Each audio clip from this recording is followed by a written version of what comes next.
قال الله تعالى وتبارك في القرآن المجيد والفرقان الحميد بسم الله الرحمن الرحيم والعصر إن الإنسان لفي خسر إلا الذين آمنوا وعملوا الصالحات وتواصوا بالحق وتواصوا بالصبر صدق الله مولانا العظيم وصدق رسوله النبي الكريم الرؤوف الرحيم اللهم نور قلوبنا بالقرآن وزين أخلاقنا بالقرآن وادخلنا الجنة بالقرآن ونجنا من النار بالقرآن. قال الله تعالى وتبارك في شان حبيبه مخبرا وآمرا إن الله وملائكته يصلون على النبي يا أيها الذين آمنوا صلوا عليه وسلموا تسليما. الصلاة والسلام عليك يا رسول الله وعلى آلك وأصحابك يا محبوب رب العالمین. تمام حمد و ثنا، تعریف و توصیف اللہ جل مجدہ الکریم کی ذات پاک کے لیے جو خالق کائنات بھی ہے اور مالک ششہات بھی. اللہ جل وعلا کی حمد و ثنا کے بعد حضور نبی اکرم شفیع امم رسول محتشم نبی مکرم اللہ کے پیارے امت کے سہارے رب کے محبوب دانائے غیوب مالک رقاب امم فخر عرب و عجم والی کون و مکان سیاہ لا مکان سید انس و جاں سرور لالا رخاں نیر تاباں سر نشین مہوشاں ماہ خوباں شہنشاہ حسینہ تتمہ دوراں سر خیل زہرہ جمالاں جلوہ صبح ازل نور ذات لم یزل باعث تکوین عالم فخر آدم و بنی آدم نیر بطحا رازدار ما اوہا شاہد ما طغا صاحب علم نشرہ معصوم آمنہ احمد مجتبی حضرت محمد مصطفیٰ صلی اللہ علیہ وسلم کے حضور ناز میں اپنی عقیدتوں ارادتوں اور محبتوں کا خراج پیش کرنے کے بعد عزت و وقار کی مسندوں پہ جلوہ گر معزز محترم مہمانان عالی قدر علماء کرام معزز سامعین خواتین و حضرات السلام علیکم ورحمۃ اللہ وبرکاتہ. چند لمحوں کے لیے آپ کے سامنے حاضر ہوں اور چند باتیں آپ کے گوش گزار کر کے اپنی گفتگو کو سمیٹ لوں گا. اللہ تعالیٰ میری زبان پہ کلمۃ الحق جاری فرمائے. قرآن مجید سے سورۃ العصر کی تلاوت کرنے کا شرف حاصل کیا. اسی کے ضمن و ذیل میں چند باتیں آپ کے گوش گزار کروں گا. بظاہر مختصر سی صورت ہے لیکن اپنے دامن میں وہ معنوی حسن رکھتی ہے کہ حضرت امام شافعی علیہ رحمہ فرماتے ہیں لو تدبر الناس علی ہذہ السورہ لواسعتہم، اگر لوگ قرآن مجید کی اسی ایک صورت پہ تدبر کر لیں تو یہ صورت ہی ان کے دین و دنیا کے لیے کافی ہو. امام طبرانی نے عبید بن حفص سے روایت کی ہے کہ مکی زندگی میں جب بھی دو صحابی آپس میں ملاقات کرتے تو جدا ہونے سے قبل سورۃ العصر کی تلاوت ضرور کیا کرتے تھے. اس صورت کا آغاز ایک قسم سے ہو رہا ہے اور قسم ہے عصر کی. والعصر قسم ہے عصر کی. امام راضی جیسے شخص نے عصر کے 4 معنی بیان فرمائے. عصر سے مراد مطلق زمانہ اے الدہر، قسم ہے زمانے کی، انسان خسارے میں ہے. دوسرا معنی عصر سے مراد وقت عصر ہے، جب سورج ڈھل جائے اور ہر چیز کا سایہ اس کے اصلی سائے سے 2 گنا ہو جائے، تو اس وقت سے لے کر کے غروب تک وقت عصر ہوتا ہے۔ جس طرح اللہ تعالیٰ نے چاشت کے وقت کی قسم سورۃ الضحیٰ میں فرمائی، یہاں سورۃ العصر میں اللہ نے عصر کے وقت کی قسم فرمائی۔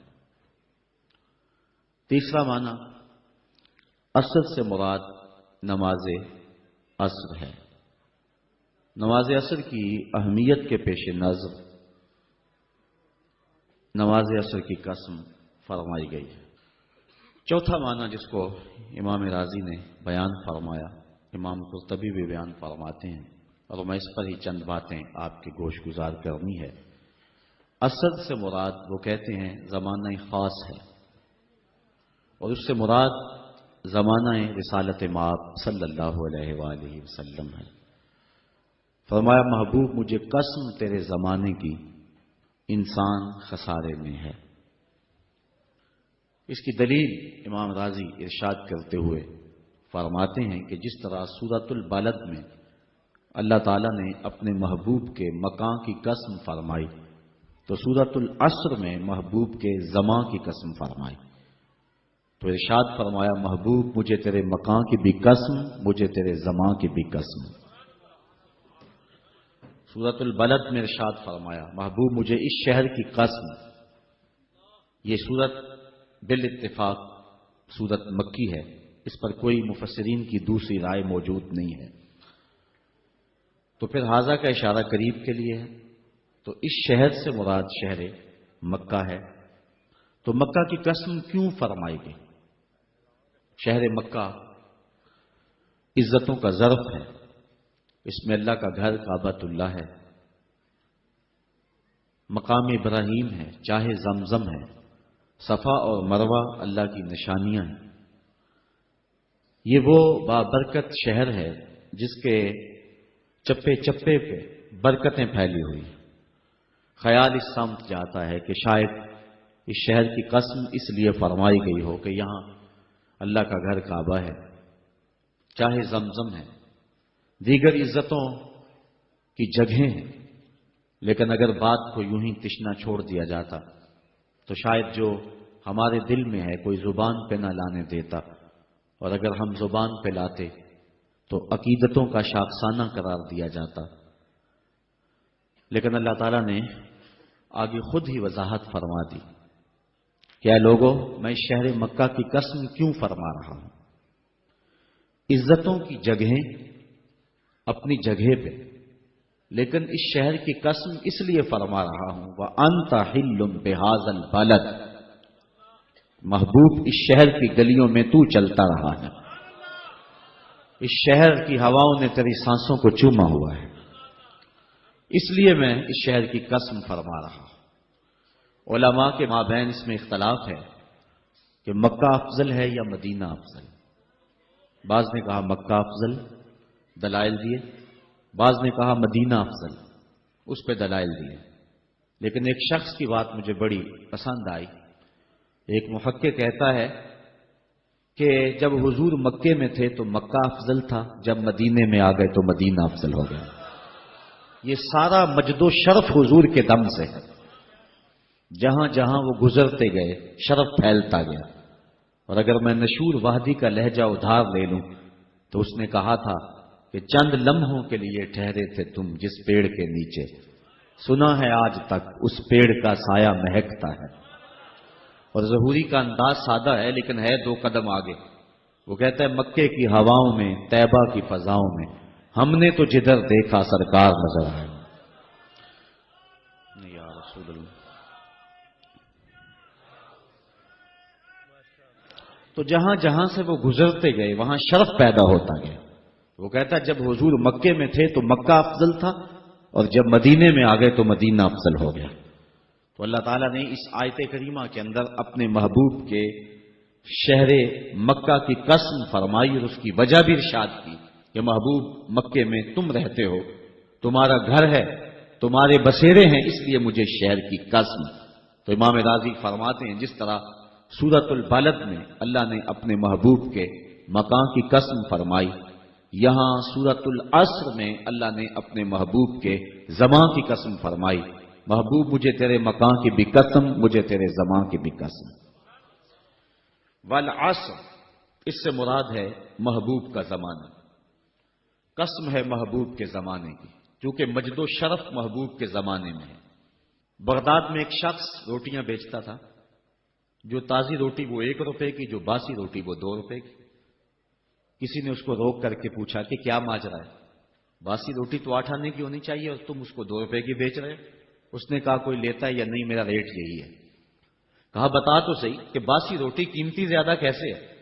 تو اس نے کہا کہ یہ جو باسی روٹی ہے اس کو تازہ روٹی کی نسبت 1 دن حضور کے زمانے سے قربت زیادہ ہے، حضور کی قربت کی وجہ سے اس کا وزن ہے اور اس کی قیمت ہے۔ تو کائنات میں جس کو بھی عزت ملی اور جس کے پاس بھی کوئی شرف ہے وہ حضور کے دم سے ہے۔ ہم نے قطرہ دیکھا نہ کبھی دریا پہ غور کیا، بس جہاں تیری جھلک نظر آئی وہیں ڈوب گئے۔ تو اس نسبت کے دم سے بہار ہے اور کائنات کا سارا حسن حضور کے قدموں میں ہے۔ تو کہا محبوب مجھے قسم تیرے زمانے کی، انسان خسارے میں ہے۔ اب انسان تو خسارہ ماننے کو تیار نہیں ہے، وہ کہتا میں تو خسارے میں نہیں ہوں، میں تو ہواؤں کے دوش پہ اڑتا ہوں، میں تو کائنات کو نخچیر بنایا ہوا ہے، زمانہ میرا باج گزار ہے، ستاروں پہ کمندے میں ڈال چکا ہوں، میں اپنی زندگی کو آسائشوں سے بھر لیا ہوا ہے، کہاں وہ گھاس پھوس کے جھونپڑے اور کہاں عالی نصب کوٹھیاں، کہاں کھانے کے لیے نان شبینہ بھی میسر نہیں تھا اور کہاں اتنے کھانے کہ انتخاب مشکل ہو جاتا ہے، کہاں پیوند لگے ہوئے کپڑے اور کہاں اتنے لباس ہیں کہ بدلنے کی باری نہیں آتی ہے۔ تو میں تو خسارے میں نہیں ہوں، میں تو ہواؤں کے دوش پہ اڑتا ہوں، میں تو سمندر کی تہوں میں اتر جاتا ہوں، میں تو پوری دنیا کو گلوبل ولیج بنا لیا ہوا ہے، میں تو کائنات کا سارا حسن کشید کر لیا ہے، میں تو خسارے میں نہیں ہوں۔ اللہ کہتا ہے محبوب مجھے قسم تیرے زمانے کی، یہ خسارے میں ہے، یہ خسارہ ماننے کو تیار نہیں، اور اللہ کہتا ہے محبوب مجھے تیرے زمانے کی قسم یہ خسارے میں ہے۔ تو امام راضی فرماتے ہیں، آپ فرماتے ہیں جو خسارہ ہے یہ انسانیت کا ہے۔ اگر یہ ہواؤں کے دوش پہ اڑتا ہے تو یہ انسان کا کمال نہیں ہے، یہ تو چڑیا بھی اڑتی ہے، یہ تو مکھی بھی اڑتی ہے، اگر یہ پانی میں تیرتا ہے تو یہ تو مچھلی بھی تیرتی ہے، اگر اس نے آسائشیں اور سہولتیں اپنے لیے تلاش کر لی ہیں تو وہ تو دوسری مخلوقات کو بھی حاصل ہیں۔ تو انسان کا خسارہ ہے، انسان کا یہ جو عروج جس کی یہ کہانی سنا رہے یہ حیوانیت کا عروج ہے، اس کی انسانیت کہاں گئی؟ ہواؤں کے دوش پہ تو اڑتا ہے لیکن من کی دنیا سے تو ناآشنا ہے، یہ ستاروں پہ کمندے تو ڈال رہا ہے، ہمسائے کی تو خبر نہیں سے کو، یہ دنیا کے اوپر بڑا باخبر شخص ہے لیکن اسے جو ہے وہ اپنے من کی خبر بھی نہیں ہے۔ ہمارا نرم رو قاصد پیام زندگی لایا، خبر دیتی تھی جن کو بجلیاں وہ بے خبر نکلے۔ یہ تو من سے ناآشنا ہے، کہاں گئی اس کی انسانیت؟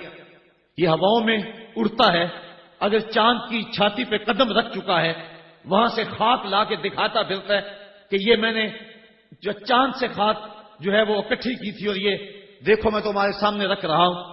تو زمین پہ پہلے تھوڑا بوجھ تھا کہ اور خاک لے آیا، انسانیت کو اس کا کیا فائدہ ہوا؟ یہ انسانیت کا عروج نہیں ہے، انسان تو خسارے میں ہے، انسانیت تو ڈوب رہی ہے۔ گھر کی آگ بجھی تو کچھ سامان بچا تھا جلنے سے، سو وہ بھی ان کے ہاتھ لگا جو آگ بجھانے آئے تھے۔ اس کی انسانیت کہاں گئی؟ یہ بھائی ہو کے بھائی کا گلا نہیں کاٹ رہا، کہاں گئی اس کی انسانیت؟ کہا محبوب مجھے قسم ہے تیرے زمانے کی، یہ خسارے میں ہے۔ اور قسم محبوب کے زمانے کی اس لیے فرمائی کہ محبوب کے زمانے میں انسان عروج پہ تھا، انسان نقطۂ کمال پہ تھا۔ اس دور کا انسان دیکھنا ہو تو ابو بکر و عمر کو دیکھو۔ تو کہا محبوب مجھے قسم تیرے زمانے کی، یہ انسان خسارے میں، اگرچہ یہ ہواؤں کے دوش پہ اڑتا ہے لیکن اس کی انسانیت لٹ چکی ہے۔ اور اگر اس نے انسان دیکھنا ہے تو محبوب آئے تیرے دور میں، یہ تو بھائی بھائی کا گلا کاٹ رہے، خون سفید ہو گیا، ایکسیڈنٹ میں جو بچ جاتے ہیں وہ مرنے والوں کی گھڑیاں اتارتے ہیں. اس کی تو حالت انسانی جو ہے وہ برباد ہو چکی ہے. لیکن حسن دیکھنا ہے انسانیت کا تو آئے تیرے دور میں، جب ایک شخص زخموں سے چور تڑپ رہا ہے اور کہتا ہے اللہ آج ہائے مجھے پیاس لگی ہے.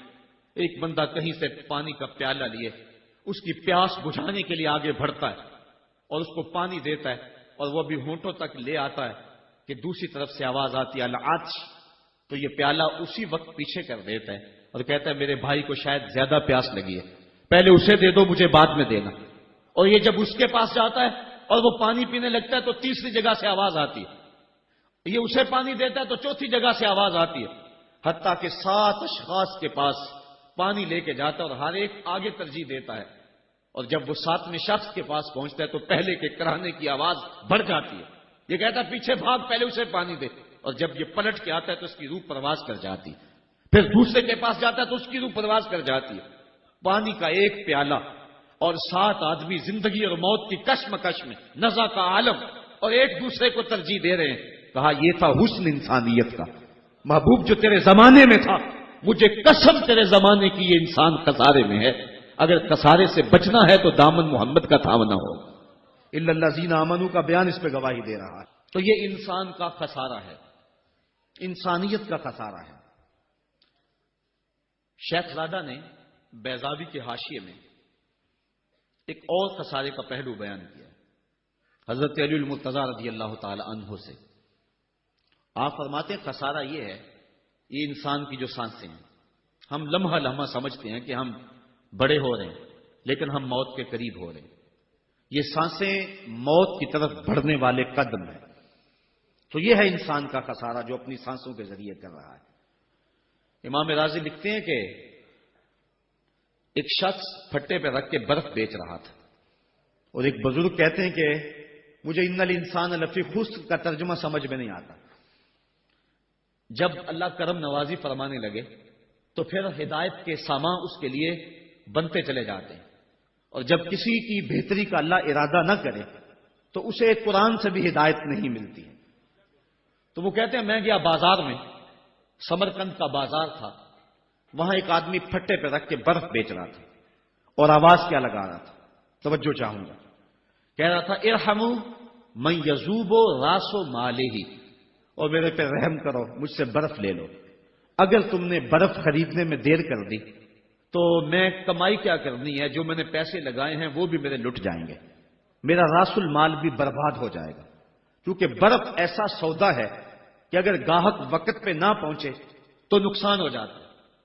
کوئی اور چیز ہے آج نہیں بکی تو کل بیچ لیں گے، کل نہیں تو پرسوں بیچ لیں گے، لیکن برف کا اگر گاہک وقت پہ نہ آیا تو کمائی کیا کرنی ہے، راس المال بھی لٹ جائے گا. تو وہ جانے والوں کو کہہ رہا تھا ارحموا من یذوب راس مالہ، اور میرے پہ رحم کرو، مجھ سے برف لے لو.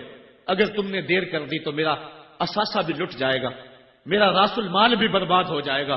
تو وہ بزرگ فرماتے ہیں جب اس نے یہ بات کہی تو مجھے ان الانسان لفی خسر کا ترجمہ سمجھ میں آ گیا. میں نے کہا کہ ہم بھی اپنے سانسوں کی برف کو پگھلا رہے ہیں، اور قطرہ قطرہ جس طرح برف پگھلتی ہے، سانس سانس کر کے زندگی پگھل رہی ہے. اگر جلدی جلدی ان سانسوں کے بدلے میں نیکیاں لے لیتے ہیں تو یہ زندگی بچ جائے گی، ورنہ یہ زندگی برف کی طرح پگھل رہی ہے. ان الانسان لفی خسر، انسان خسارے کا سودا کر رہا ہے، لمحہ لمحہ موت کے قریب ہو رہا ہے. یہ سمجھ رہا ہے میں بڑا ہو رہا ہوں لیکن یہ چھوٹا ہو رہا ہے.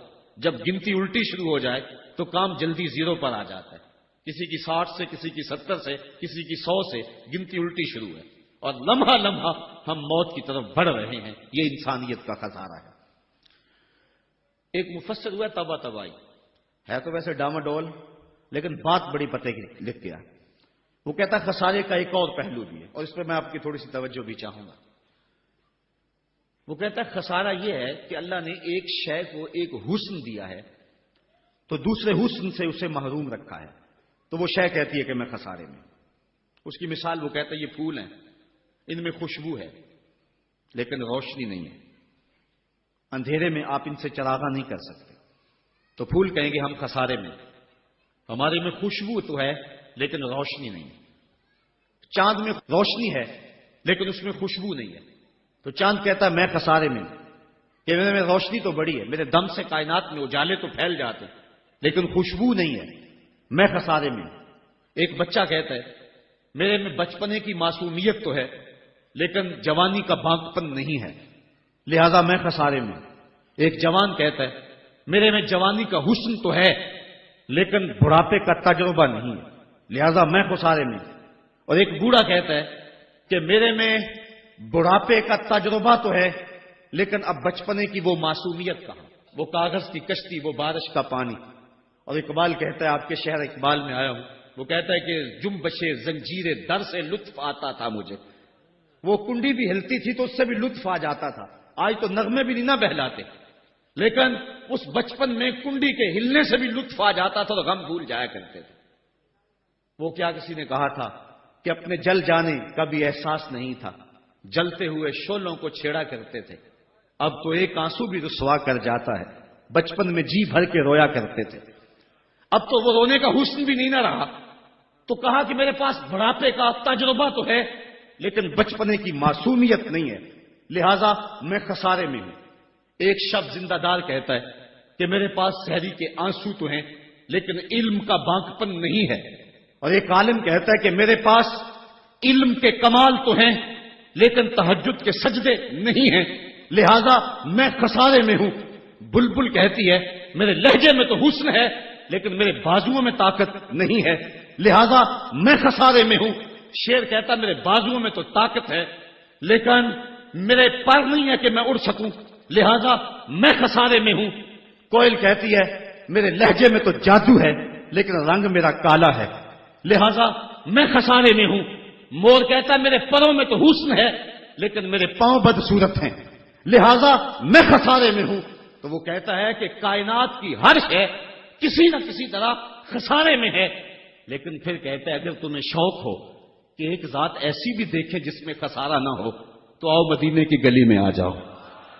حسن کی ساری شوخیاں، جمال کے سارے کریمے اور حسن کا سارا بانکپن اگر ایک ذات میں دیکھنے کا شوق آ جائے، حسن یوسف دم عیسیٰ ید بیضا داری، ہما دارند آنچے خوباں تو تنہا داری۔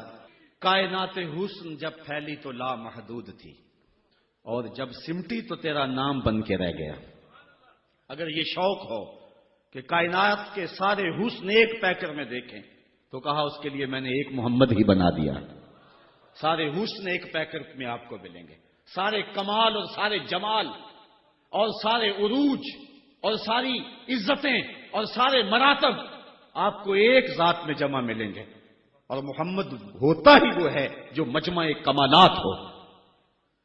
تو کہا کہ یہ ہے ایک خسارے کا پہلو، اور کائنات میں ایک ہی شخص ہے جو خسارے سے بچا ہوا ہے۔ اب جو اس ذات سے وابستہ ہوگا وہ بھی خسارے سے بچ جائے گا۔ الا الذین آمنوا، جس کے ہاتھ میں یہ دامن ہوگا وہ خسارے سے بچ جائے گا، ورنہ خسارے سے کوئی بچ نہیں سکتا۔ نہ دولت بچا سکتی ہے، نہ اقتدار کی بچھی ہوئی مسندیں خسارے سے بچا سکتی ہیں، نہ کوئی اور انسان کو دنیاوی کمال خسارے سے بچا سکتا ہے۔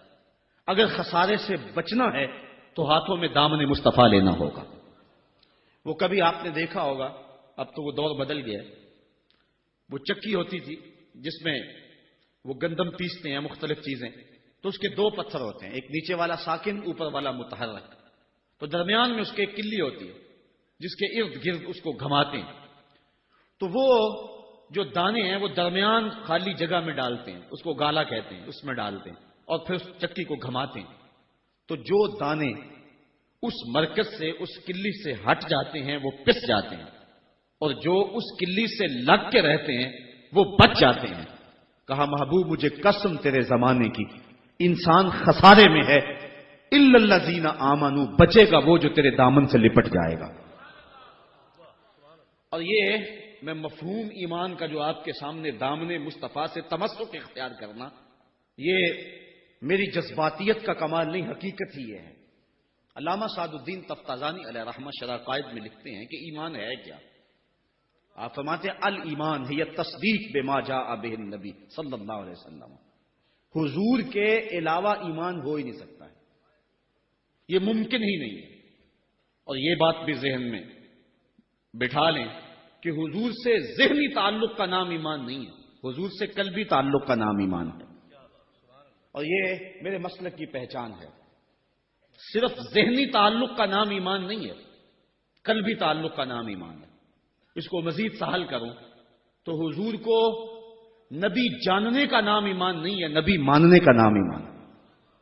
ورنہ کتنے لوگ تھے جانتے تھے لیکن ایمان نہ لائے۔ الذین آتیناہم الکتاب یعرفونہ کما یعرفون ابناءہم، جن کو ہم نے کتاب دی وہ ایسے جانتے تھے جس طرح بیٹوں کو جانا کرتے، لیکن اس کے باوجود ایمان نصیب نہیں ہوا۔ ایمان جاننے کا نام نہیں ہے، ایمان ماننے کا نام ہے۔ پھول کو بلبل جانتی نہیں مانتی ہے، اگر مانتی نہ ہوتی تو پھول کے گرد رقص بسمل کے تماشے نہ کرتی۔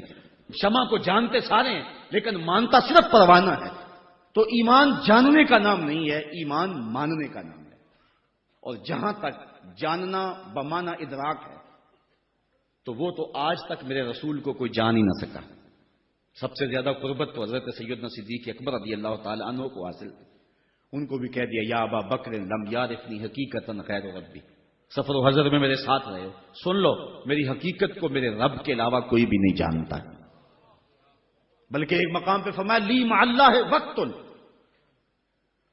لا یسعنی فیہ نبی مرسل ولا ملک مقرب، میرا اور میرے رب کا معاملہ ایسا ہے کہ درمیان میں نہ کوئی نبی آ سکتا ہے، نہ کوئی رسول اور پیغمبر آ سکتا ہے، اور نہ کوئی فرشتہ مقرب درمیان میں آ سکتا ہے۔ تو جہاں تک تعلق ہے حضور کو جاننے کا بمانہ ادراک، تو آج تک حضور کو اللہ کے علاوہ کوئی جان ہی نہیں سکا ہے۔ مولوی کا تو دماغ خراب ہو گیا کہ وہ مسجد میں ترازو رکھ کے بیٹھ گیا اور نبی کو تولنے لگا۔ میں تو کہا کرتا ہوں ڈٹھے ورق قرآن دے پھول سارے، تیری شان جیا نہیں کوئی ہور ڈٹھا، تیری شان دا کرے مقابلہ جیڑا انہوں عاشقاں اصلی چور ڈٹھا۔ کوئی نور آکھے کوئی بشر آکھے، پیندا رات دنے ایہو شور ڈٹھا، اللہ والیاں گل مکا دیتی تساں ہور ڈٹھا اساں ہور ڈٹھا۔ تم نے پتہ نہیں کس کو دیکھا ہے جو سکی بیٹی کو بھی نہیں بخشوا سکتا۔ لاہور قصر نور میں ایک شخص، آپ بھی سارے جانتے ہیں، میرا نام لینے کا مزاج نہیں ہے، ٹیلی ویژن پہ بھی وہ چیختا ہے، تو وہ کہنے لگا کہ نبی تو سکی بیٹی کو بھی نہیں بخشوا سکتا۔ تو میں نے بعد میں اٹھ کے کہا، میں نے کہا لوگوں آج تو لوگ اسے ووٹ نہیں دیتے جو تھانے سے نہ چھڑا سکے، سنبھلتا نہیں جن سے اپنا دوپٹہ، سنبھالیں گے کیا وہ کلیجہ کسی کا۔ جو تھانے سے نہ چھڑا سکے لوگ اسے ووٹ نہیں دیتے، اور جو اپنی بیٹی کو بھی نہ بخشوا سکے پھر کلمہ پڑھنے کا فائدہ کیا؟ جو افراد خانہ کی بگڑی بھی نہیں بنا سکتا، جو سکی بیٹی کو بھی نہیں بخشوا سکتا۔ میں نے کہا میاں تم اس کی بات کرتے ہو جو سکی بیٹی کو بخشوا نہیں سکتا، ہم تو اس کے قصیدے پڑھتے ہیں جس نے کہا فاطمہ تو جنتی عورتوں کی سردار ہے۔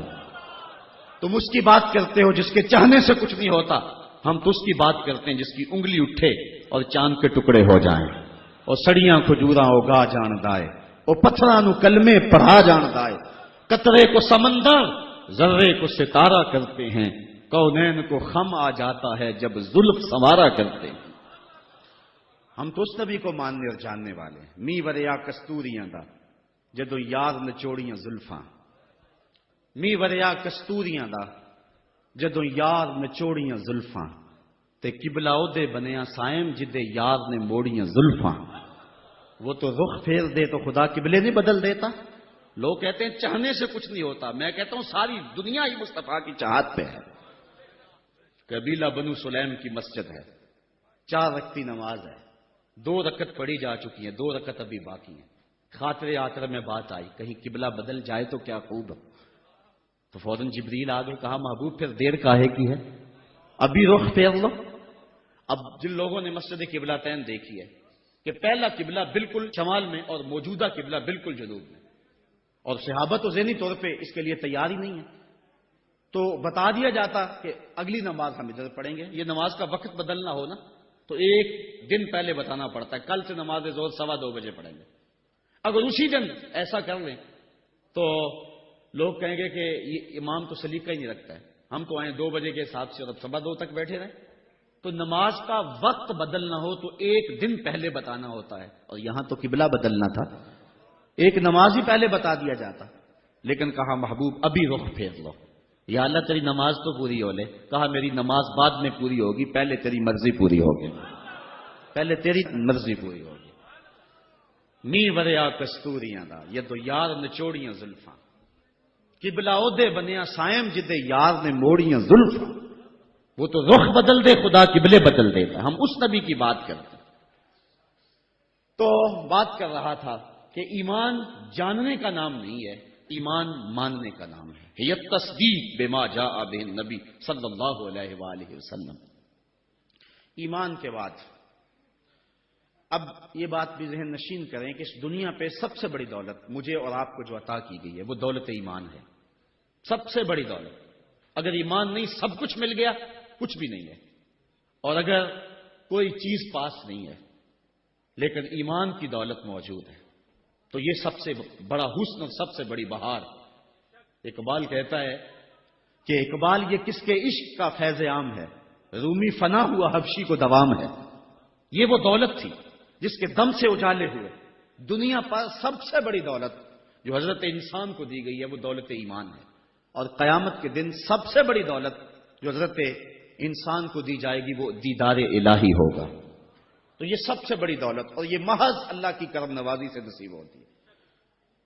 انسان کی زندگی کے اچھے اعمال بعض اوقات ایمان کے نصیب ہونے کا سبب بن جاتے ہیں. یہ کبھی کبھی ایسا ہوتا ہے لیکن ہوتی محض توفیق خداوندی. اس کی مثال جس طرح المجاشی فرزدق شاعر کا دادا حضور کی خدمت میں حاضر ہوتا ہے اور آقا کریم کی خدمت میں حاضر ہو کر کے اسلام کی دولت سے مالا مال ہوتا ہے اور پھر عرض کرتا ہے حضور میں نے اپنے زمانہ جاہلیت میں 360 بچیوں کو زندہ درگور ہونے سے بچایا، تو کیا مجھے اس نیک عمل کا جو زمانہ جاہلیت میں نے کیا اس کا کوئی صلہ ملے گا؟ چونکہ شاعر تھے اور شاید بڑا گداز اور نرم دل ہوتا ہے، وہ تو شاخ سے ٹوٹتے ہوئے پھول کو بھی برداشت نہیں کر سکتا. وہ کیا کہا تھا اقبال نے، دل نہیں شاعر کا ہے کیفیتوں کی رست خیز، کیا خبر تم کو درون سینہ کیا رکھتا ہوں میں، سچ اگر پوچھے تو افلا سے تخیل ہے وفا، دل میں ہر لہجہ نیا محشر بپا رکھتا ہوں میں، در غمے دیگر بسوزو دیگر آرا ہم بسوز، گفت بت روشن حدیث گر توانی دار ہوش، کہہ گئے ہیں شاعری جزویز تز پیغمبری، ہاں سنا دے پڑھ کے ان کو پیغام سروش. امیر منائی نے غالباً کہا تھا کہ خنجر چلے ہم پہ، خنجر چلے کسی پہ ہم، اور تڑپے جو ہم امیر تو درد سارے جہاں کے ہمارے جگر میں. اور اقبال نے آنکھ سے تشبیہ دی شاعر کو ایک جگہ پہ، مبتلا درد ہو کوئی عذر روتی ہے آنکھ، کس قدر ہم درد سارے جسم کی ہوتی ہے آنکھ. تو جب کوئی ظالم باپ اپنی بیٹی کو زندہ درگور کرنے لگتا تو یہ کہتا کہ میں تڑپ اٹھتا، گابن اونٹنیاں دے کر کے اس بچی کی جان چھڑا لیتا. اس طرح میں نے 360 بچیوں کی جان چھڑائی. کیا زمانہ کفر میں کیے گئے میرے اس نیک عمل کی مجھے کوئی جزا ملے گی؟ تو حضور نے مسکرا کے فرمایا کہ تجھے اس کی جزا مل تو گئی ہے کہ اللہ نے تجھے ایمان عطا فرما دیا. تو کبھی ایسا ہوتا ہے، لیکن اگر ایمان نہیں ہے تو اعمال کی جزا نہیں ہے. اسی لیے الا الذین آمنوا وعملوا الصالحات، اعمال کی جزا بصورت ایمان اگر مل جائے تو مل جائے، اور اگر ایمان نہیں ہے تو پھر آخرت میں لا خلا کوئی حصہ نہیں ہے. الا الذین آمنوا وعملوا الصالحات. انسان خسارے میں ہے. خسارے سے بچے گا وہ جس کے دامن میں 4 چیزیں ہیں، ایک ایمان، اور دوسرا اعمال صالحہ. ایمان کی زینت ہے. ہمارے احناف کے نزدیک اعمال نفس ایمان میں داخل تو نہیں ہے کیونکہ وہ مجرد تصدیق قلبی کا نام ہے، لیکن ایمان کا حسن جو ہے وہ اعمال ہے. آج ہمارا حال یہی ہے کہ دعوی ایمان ہمارے پاس موجود ہے لیکن مسلمانوں والے اعمال ہمارے پاس نہیں ہیں. تیرے صوفے ہیں فرنگی، تیرے کالی ہیں ایرانی، خون کے آنسو رلاتی ہے جوانوں کی تن آسانی، ہر کوئی مستے مئے ذوق تن آسانی ہے، تم مسلمان ہو یہ انداز مسلمانی ہے، حیدری فقر ہے نئے دولت عثمانی ہے، تم کو اسلاف سے کیا نسبت روحانی ہے، وہ معزز تھے زمانے میں مسلمان ہو کر اور تم خار ہوئے ہو تارک قرآن ہو کر. آج ہم صرف دعوے کی حد تک ہیں. شکوے میں اقبال جب چیخ چیخ کے کہتا ہے کہ تیرے کعبے کو جبینوں سے بسایا ہم نے، نو انسانی کو غلامی سے چھڑایا ہم نے، صفائے داہر سے باطل کو مٹایا ہم نے، تیرے قرآن کو سینوں سے لگایا ہم نے، پھر بھی گلا ہے ہم سے کہ وفادار نہیں. ہم وفادار نہیں تو بھی تو دلدار نہیں. تو جب اس کا جواب آتا ہے تو سنیے، لہجہ تھوڑا سا بدلا کہ میرے کعبے کو جبینوں سے بسایا کس نے، نو انسانی کو غلامی سے چھڑایا کس نے، صفائے دہر سے باطل کو مٹایا کس نے، میرے قرآن کو سینوں سے لگایا کس نے، تھے تو آباب تمہارے ہی مگر تم کیا ہو، ہاتھ پہ ہاتھ درے منتظر فردا ہو. ذرا کبھی اپنے اندر جھانک کر کے دیکھا کہ ہم ہیں کہاں اور کس جگہ پہ کھڑے ہوئے ہیں. آج ہم مسلمان ہونے کی بات کرتے ہیں، لیکن کبھی دیکھیں کہ ہمارے عمل کی پوزیشن اور حالت کیا ہے.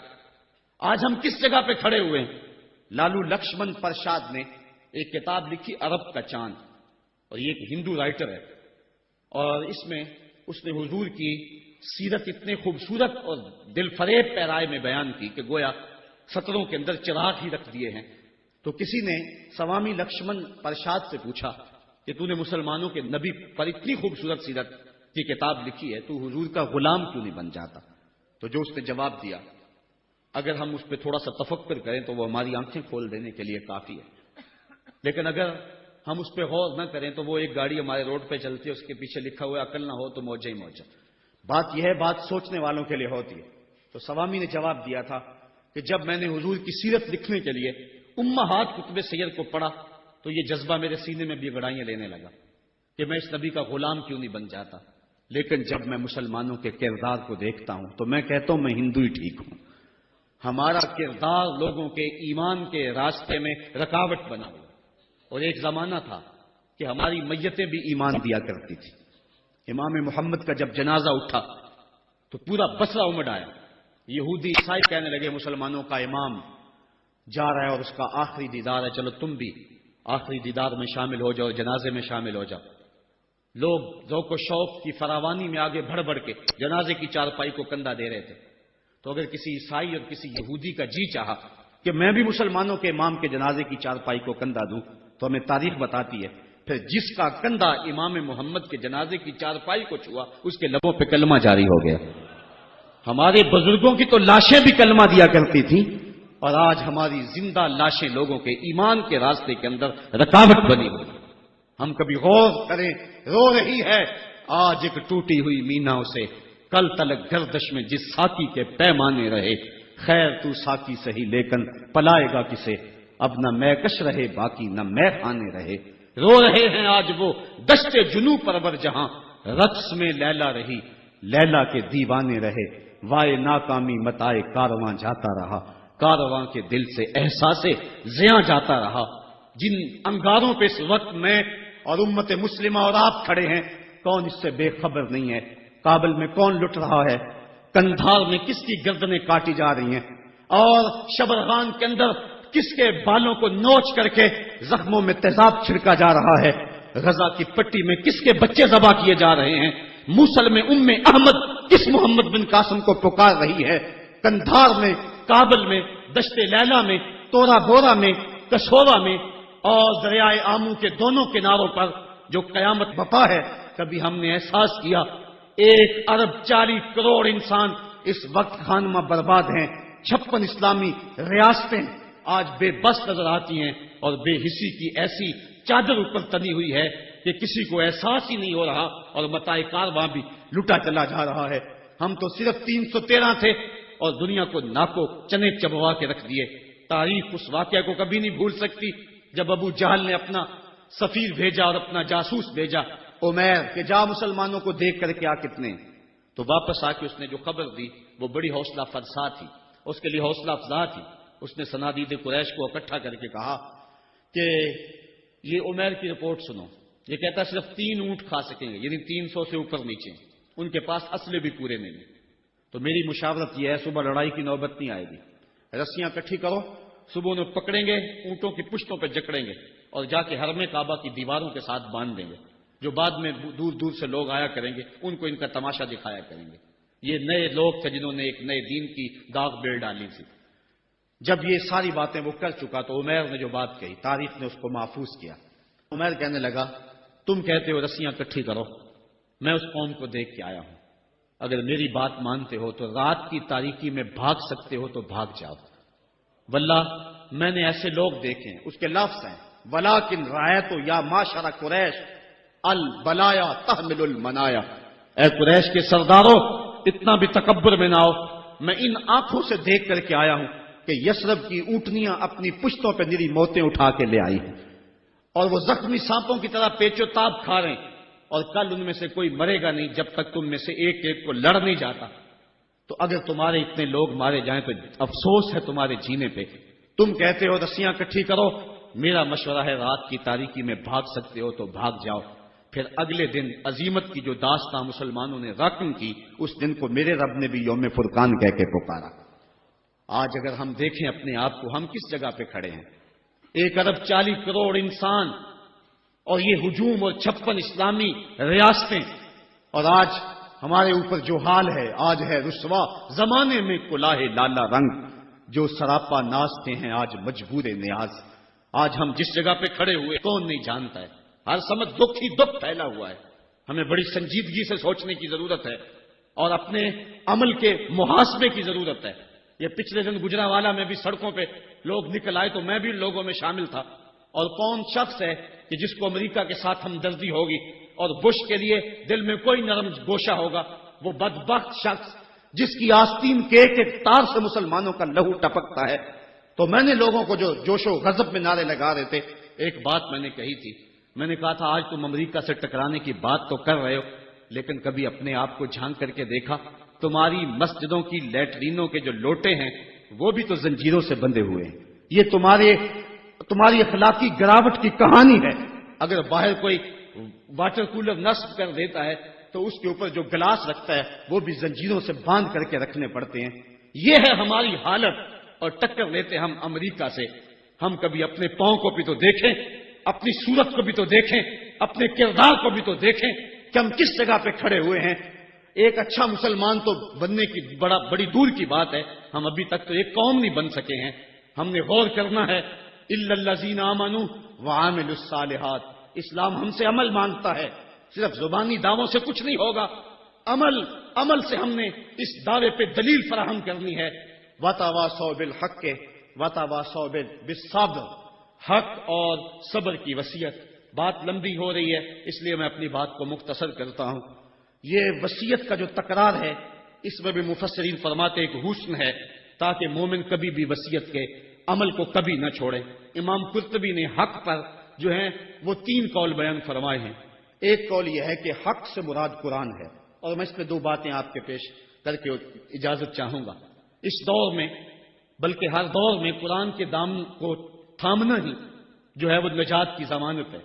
امام ترمذی نے حضرت علی المرتضیٰ سے حدیث جو ہے وہ تخریج کی ہے کہ حضور قرب قیامت کے تذکروں سے لوگوں کو آگاہ کر رہے تھے. تو عرض کی حضور پھر اس دور میں بچنے کی صورت کیا؟ تو بے ساختہ فرمایا اللہ کی کتاب قرآن مجید. جو اس کتاب سے جڑ جائے گا بچ جائے گا، اور جو اس کتاب سے پہلو تہی کرتا رہا اللہ اسے گمراہ کر دے گا. یہ وہ پاکیزہ کتاب ہے جو روشنیوں کا منبع ہے. قرآن مجید کے 5 حق ہیں، اس پہ الگ بحث کی جا سکتی ہے، لیکن میں ایک بات آپ کے سامنے رکھنا چاہتا ہوں بڑے درد دل کے ساتھ کہ کیا ہم نے قرآن مجید کے حقوق کو پہچانا؟ آج ہم قرآن مجید کے ساتھ جو اس کتاب ہدایت کا تقاضا تھا کیا ہم نے پورا کیا؟ یہ بات درست ہے کہ گھر میں قرآن ہوگا تو برکتیں اتریں گی، اس بات کا بھی کوئی انکار نہیں کرتا. مکان بنایا، فیکٹری بنائی ہے، دکان بنائی ہے تو بچوں کو بلا کے قرآن مجید کی تلاوت کروا لیں، برکت ہوگی. میں اس کا انکار بھی نہیں کرتا کہ مرنے والے کی روح کو اصال ثواب کریں گے تو اس کی قبر میں نور اترے گا.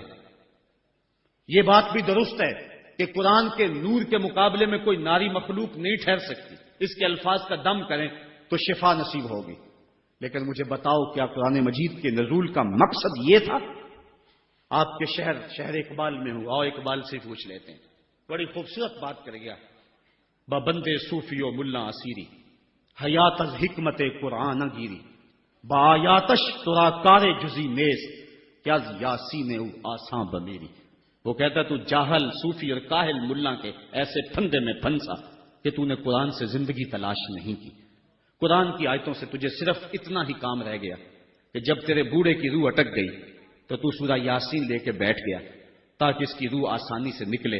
اقبال کہتے اس میں کوئی شک نہیں ہے کہ اس کی روح آسانی سے نکل جائے گی، لیکن مجھے تو افسوس تیرے پہ یہ ہے کہ تو نے قرآن سے بھی مرنا ہی سیکھا. جس قرآن سے تو نے مرنا سیکھا کاش اس قرآن سے تو نے جینا بھی سیکھ لیا ہوتا. اس کا ایک ایک حرف زندگی بخش ہے، اس کا ایک ایک لفظ نور بانٹتا ہے. حیات آفری ہے اس کی آیتیں، اور یہ کتاب برکت ہی نہیں، کتاب ہدایت بھی ہے.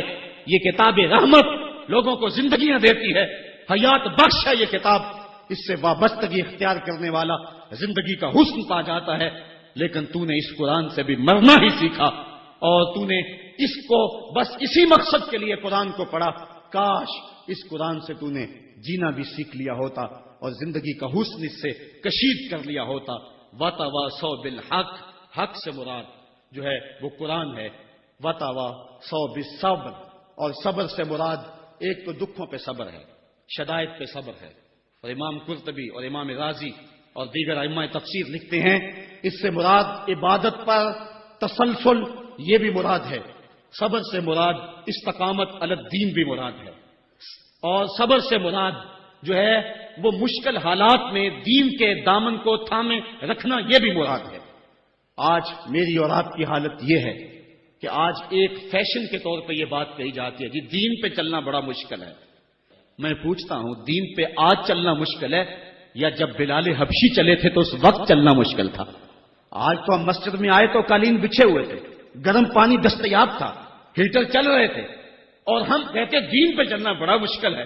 ذرا ان سے پوچھو جن کی چمڑی بھی ادھیڑ کے رکھ دی گئی، جن کے جسموں کو لوہے کی کنگھیوں سے چھید دیا گیا، لیکن انہوں نے نہیں کہا تھا کہ دین پہ چلنا مشکل ہے۔